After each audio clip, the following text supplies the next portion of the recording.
Thomas, Tommy Ryan Eboli, pronounced Eboli, June 13, 1911 Siciliano, Italy. July 16, 1972 Crown Heights, Brooklyn, was a New York City mobster who eventually became the acting boss of the Genovese crime family. Early life: born Tommaso Eboli in Siciliano, in the province of Naples, Italy, to Louis Eboli and Maddalena Maddalone. Eboli stood 5'10", weighed 165 pounds, and had a tattoo on his right arm. Eboli was the brother of Genovese crime family capo Pasquale, Paddy Ryan Eboli. To hide his Italian heritage, Eboli adapted the nickname, Tommy Ryan, from professional boxer Tommy Ryan.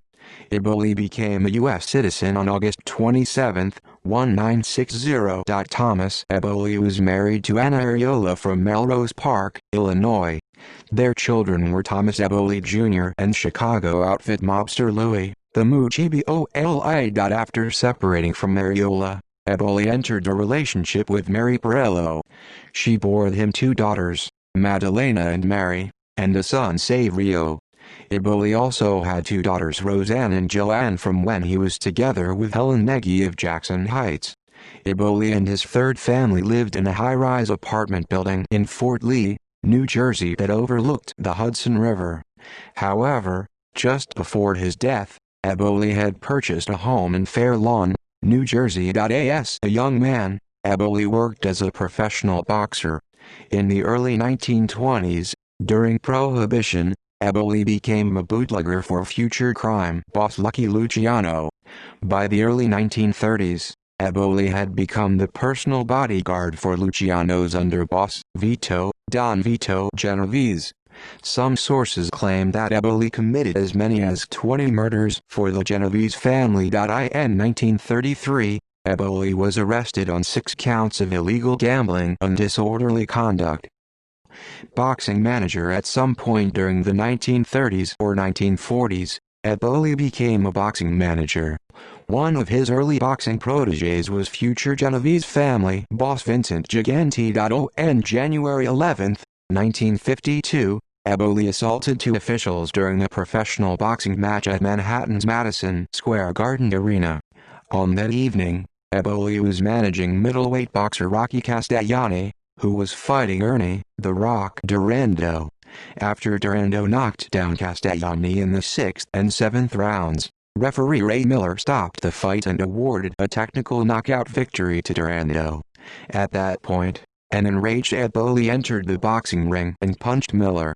Later in Castellani's dressing room, Eboli kicked Al Weil, the boxing promoter. Sport writers later speculated that Eboli had expected his fighter to win due to an illegal arrangement with Weil.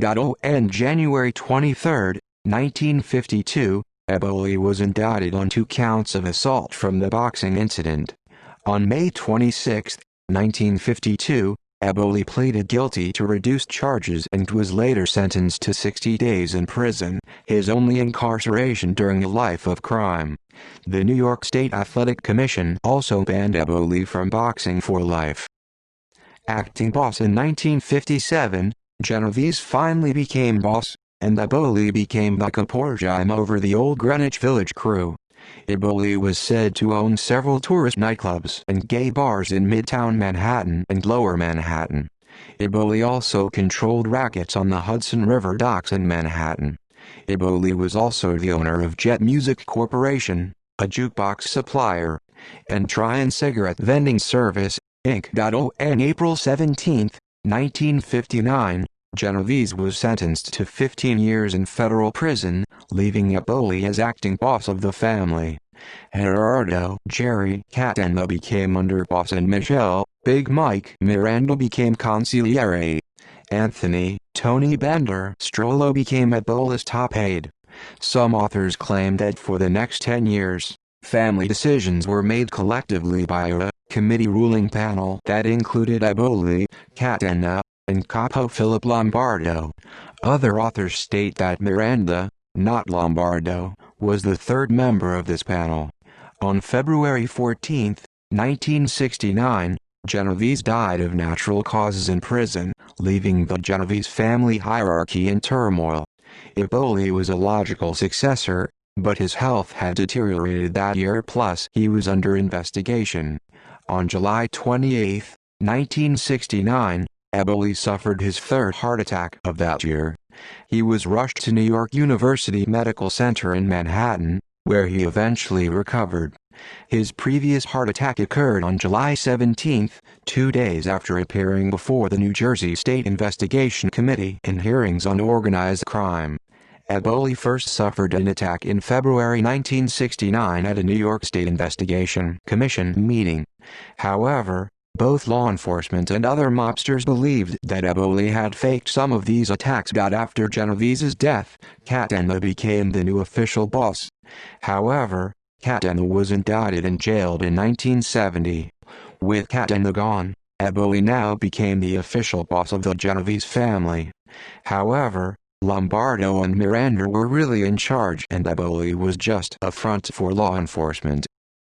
Eboli's downfall. Eboli continued as the front boss of the family for next 2 years.